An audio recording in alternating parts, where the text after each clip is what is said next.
कुंती,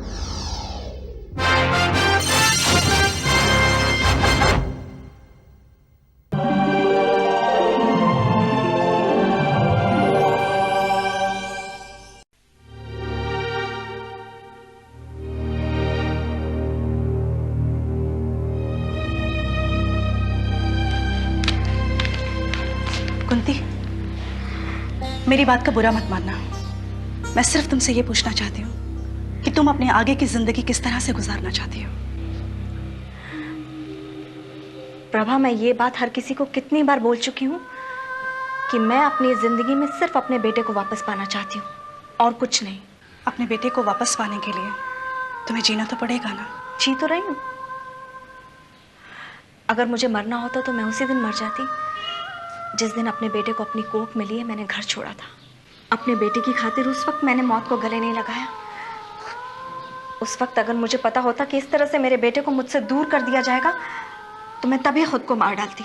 कुंती, जो हो गया, क्या उसे बुलाकर तुम अपने लिए नहीं जी सकती क्या? प्रभा, मेरा बेटा मेरी अपनी पहचान है। अपनी पहचान खोकर मैं कैसे जी सकती हूँ? जीना तो पड़ेगा ही, अपने लिए ना सही तो अपने बेटे के लिए ही। खैर छोड़। अच्छा कुंती, तू शादी के लिए हाँ क्यों नहीं कर देती?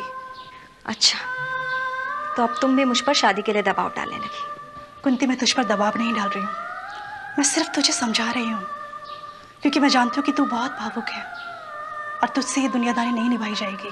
दुनियादारी निभाने के लिए शादी कर लूँ, ये तो कोई बात नहीं हुई। कुंती, शादी तुम्हें सुरक्षा देगी। कोई एक तो होगा तुम्हारे पास, वरना कौन है तुम्हारे पास? तेरा भी तो अपना कोई नहीं है प्रभा, तो फिर तू क्यों नहीं कर लेती शादी? अगर कोई मेरे पास शादी की इच्छा लेकर आए तो मैं जरूर कर लूंगी। कुंती, मैं अच्छी तरह से जानती हूँ कि इस दुनिया में अकेली औरत का रहना कितना मुश्किल है। और कौन सी मुश्किल होगी प्रभा? कुंती, तूने अपनी जिंदगी तो बर्बाद कर डाली, लेकिन जो असली गुनहगार है वो मजे से अपनी जिंदगी गुजार रहा है। उसके किए की सजा उसे भगवान देगा।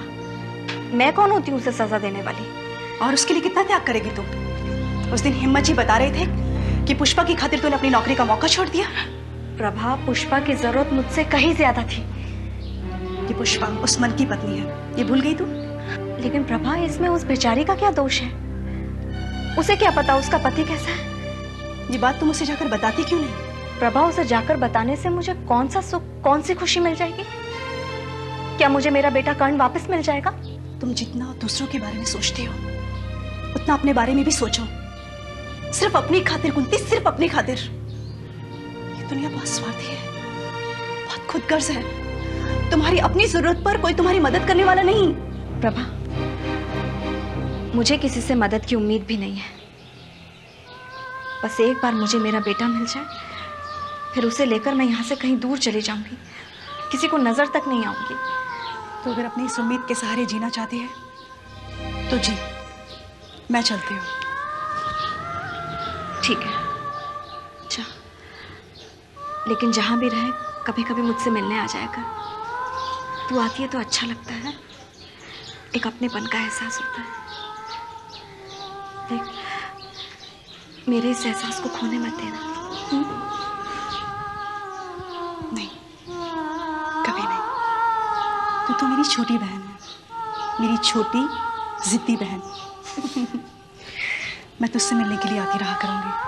और सुन, तुझे कभी अगर किसी बात की जरूरत हो तो संकोच मत करना।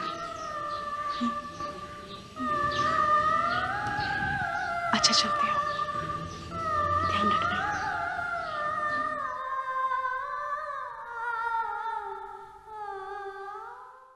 मैंने आज की ये मीटिंग सिर्फ इसलिए बुलाई है कि महिला नवजीवन आश्रम के बारे में मैंने जो फैसला किया है उसकी जानकारी आप सबको मिल सके। आपने आश्रम बंद करने का फैसला किया है क्या? जी नहीं, मैं आश्रम को उस जगह से कहीं और शिफ्ट करना चाहता हूँ। शहर के बीचों बीच की ये जमीन हमारे लिए और आश्रम के लिए ठीक नहीं है। अचानक इस फैसले की वजह सिर्फ इतनी है कि ऐसी कीमती और अच्छी जगह का इस्तेमाल आश्रम के लिए करना हमारे लिए फायदेमंद नहीं है। मैंने जो स्कीम सोची है उस स्कीम से हमें फायदा भी होगा और फंड में काफी पैसे भी आएंगे। सूरजमल जी, आप साफ साफ बोलिए।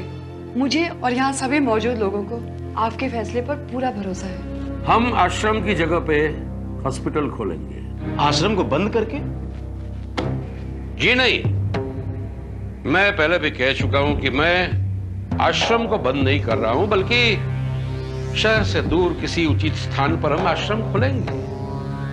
अब आश्रम की बेसहारा औरतों को आश्रय के लिए छत चाहिए तो यहाँ मिले या कहीं और, क्या फर्क पड़ता है? लेकिन इसके लिए क्या सरला जी और आश्रम की औरतें तैयार होगी? उन्हें तैयार होना पड़ेगा। ये आश्रम कोई उनकी निजी संपत्ति नहीं है। मेरे ख्याल से सरला जी ने भी यही मान लिया है। उनका यह भ्रम हमें तोड़ना पड़ेगा। हॉस्पिटल क्या हमारा अपना ट्रस्ट खोलेगा? नहीं, हमें सिर्फ आश्रम की उस जगह देनी होगी। मेरे एक डॉक्टर दोस्त ऑस्ट्रेलिया से अगले हफ्ते आ रहे हैं, मेरी उनसे सब बातें हो चुकी है। उस जगह पर आश्रम की जगह हॉस्पिटल क्या अच्छा लगेगा? लेकिन अब आप लेकिन बेकिन के बारे में मत सोचिए। आप ही बताइए, आश्रम खोल के हमें आज तक कोई फायदा हुआ है क्या? आश्रम की औरतों पर ट्रस्ट का सालाना कितना रुपया खर्च हुआ है ये हम सबको मालूम है। और हम हॉस्पिटल खोलने जा रहे हैं, कोई शॉपिंग कॉम्प्लेक्स नहीं। हॉस्पिटल खोल के भी जन सेवा ही होगी ना। हम लोगों की सेवा करने ही जा रहे हैं, कोई व्यापार नहीं। हॉस्पिटल खुलने से हमारे ट्रस्ट का और नाम होगा। बस तो ऑस्ट्रेलिया से डॉक्टर मनोहर के आने के बाद मैं फौरन काम की शुरुआत करवा देता हूँ। सूरजमल जी, इससे पहले अगर शहर से बाहर आश्रम का बंदोबस्त हो जाए तो बेहतर होगा। शहर से बाहर ट्रस्ट की कई जमीनें खाली पड़ी है, कहीं भी आश्रम खोल देंगे, वो इतनी बड़ी प्रॉब्लम नहीं है। आश्रम के सभी ट्रस्टियों को इस बारे में सूचना है या नहीं? देखो भाई, मैंने तो आज की मीटिंग के लिए सबको इन्फॉर्म कर दिया था। अब वो आए ना आए, मैं क्या कर सकता हूँ? उसके लिए मैं अपना डिसीजन थोड़ी बदल सकता हूँ। सूरजमल जी, आप इस बारे में एक फाइनल लेटर बनाकर सबको भेज दीजिए। मुझे नहीं लगता किसी को कोई भी एतराज होगा। एतराज का कोई सवाल ही पैदा नहीं होता। हम लोगों की सेवा का काम करने ही तो जा रहे हैं, और इस नेक काम से मैं अब पीछे हटने वाला नहीं। आज के लिए इतना काफी है। डॉक्टर मनोहर के आने के बाद एक और मीटिंग हम करेंगे, जिसमें हॉस्पिटल की सारी रूपरेखा तय की जाएगी। तो इस फैसले में आप सब मेरे साथ हैं, ओके? जी। तो अब डॉक्टर मनोहर के आने के बाद फिर मुलाकात होगी। नमस्कार।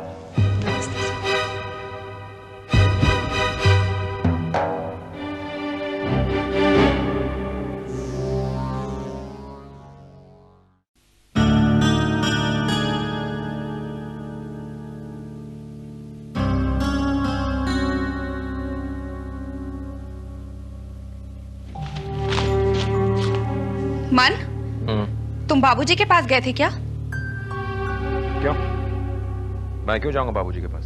अगर तुम उनके पास नहीं गए थे तो फिर ये 3000 रुपए तुम्हारे पास कहां से आए? ये रुपए तुम्हारे पास कहां से आए? लाओ मुझे दो। पहले मेरे सवाल का जवाब दो। ये रुपए तुम्हारे पास कहां से आए? तब मैं ये रुपए वापस करूंगी। देखो, तुम फालतू के सवाल करके मेरा दिमाग मत खराब करो। लाओ मुझे दो। क्यों? चोरी करके लाए हो क्या? वो तो मैं तुम्हारे कपड़े धोने के लिए रख रही थी, तो मुझे ये रुपए मिल गए, वरना तो मुझे पता भी नहीं चलता। तुम्हें हर बात पता चले को जरूरी नहीं है। हाँ और क्या, तुम्हें तो मुझे धोखे में रखने की आदत हो गई है। तुम जरूर बाबूजी के पास गए होगे। पुष्पा, बाबूजी के अलावा क्या मेरे पास कहीं और से पैसे नहीं आ सकते? तो साफ साफ बताते क्यों नहीं कि ये रुपए कहां से आए? देखो मन, मैं अच्छी तरह से जानती हूँ इस शहर में तुम्हें कोई उधार देने वाला नहीं। देखो पुष्पा, तुम मुझसे बेकार में उलझने की कोशिश मत करो। क्यों? एक नाकारा बेरोजगार पति की जेब में इतने रुपए देकर भी मैं कुछ ना पूछूं? अधिकार है मुझे सवाल करने का। पत्नी हूं मैं तुम्हारी। पत्नी? तो मैं भी तुम्हारा पति हूं, और मुझे भी अधिकार है कि मैं तुम्हारे सवालों का जवाब दूं या ना दूं। पति होने का इतना ही घमंड है तो कोई काम धंधा क्यों नहीं करते? और फिर जब मैं नौकरी कर रही हूँ तो तुम्हें किसी से उधार मांगने की क्या जरूरत पड़ गई? तो क्या करूं? अपनी जरूरतों की खातिर मैं तुम्हारे आगे हाथ नहीं फैला सकता। अपनी जरूरतों के लिए मेरे सामने हाथ फैलाने में शर्म आती है तुम्हें? मन, तुम अपने सामने ऐसी नौबत पैदा ही क्यों करने देते हो कि तुम्हें किसी के आगे हाथ फैलाना पड़े? पुष्पा, मैं अपनी जरूरतों की खातिर दुनिया के आगे हाथ फैला सकता हूँ, लेकिन तुम्हारे आगे हाथ नहीं फैला सकता। इससे तुम बड़े नहीं हो जाओगे मन। तुम्हें भले शर्म ना आए, लेकिन मेरा पति अपनी जरूरत के लिए किसी दूसरे के आगे हाथ फैलाए, ये मेरे लिए बहुत शर्म की बात है। अगर इतनी ही शर्म आती है तो मेरे मना करने के बावजूद भी जाकर क्यों की तुमने नौकरी? क्योंकि मुझ में इतनी ताकत है कि मैं हालात का सामना कर सकूं। मैं तुम्हारी तरह कमजोर नहीं।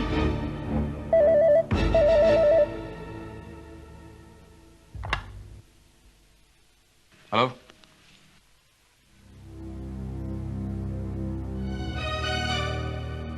हेलो, पुष्पा है क्या? मुझे पुष्पा से कुछ बात करनी थी। जी बाबूजी, 1 मिनट। बाबूजी तुमसे बात करना चाहते हैं।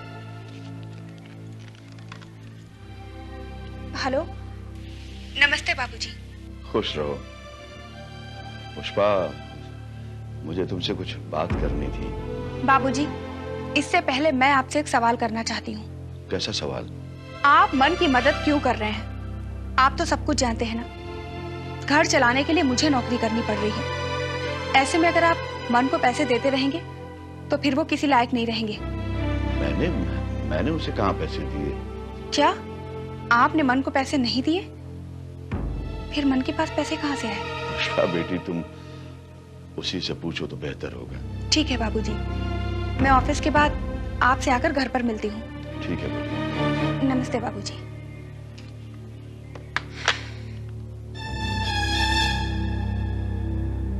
मिल गया जवाब तुम्हें? हो गई तसल्ली तुम्हें? अगर इस वक्त बाबूजी ने इस बात से इनकार कर दिया है कि उन्होंने तुम्हें रुपए नहीं दिए तो ये उनका बड़प्पन है। मैं अच्छी तरह से जानती हूँ मन, ये रुपए तुम्हें बाबूजी ने ही दिए हैं। जब तुम उनके सामने जाकर खड़े होते हो ना तो तुम्हारी सूरत देखकर उन्हें तरस आ जाता है और वो तुम्हें खाली हाथ नहीं आने देते। यानी बाबूजी मुझ पर तरस खा करके रुपए देते? नहीं नहीं, उन्होंने तुम्हारा कर्जा खाया है जो चुका रहे हैं। तुम्हें अगर इतनी समझ होती ना तो फिर बात ही क्या थी? अगर तुम में इतनी समझ है तो फिर तुम कोई काम धंधा क्यों नहीं करते? क्यों अपनी जरूरतों के लिए लोगों के आगे भीख मांगते फिरते हो? पुष्पा, तुम मुझसे झगड़ा करना चाहती हो क्या? मेरे पास इतनी फुर्सत नहीं है कि मैं तुमसे झगड़ा करूं। चे पकड़ो अपनी हराम की कमाई, मुझे देर हो रही है। हाँ तो किसने रोका? यहाँ जाओ यहाँ से। हाँ हाँ जा रही हूँ। खाना बनाकर रख दिया किचन में और चाय बनाकर रख दिया थर्मस में। दिल चाहे तो खा लेना, मुझे आने में देर लगेगी।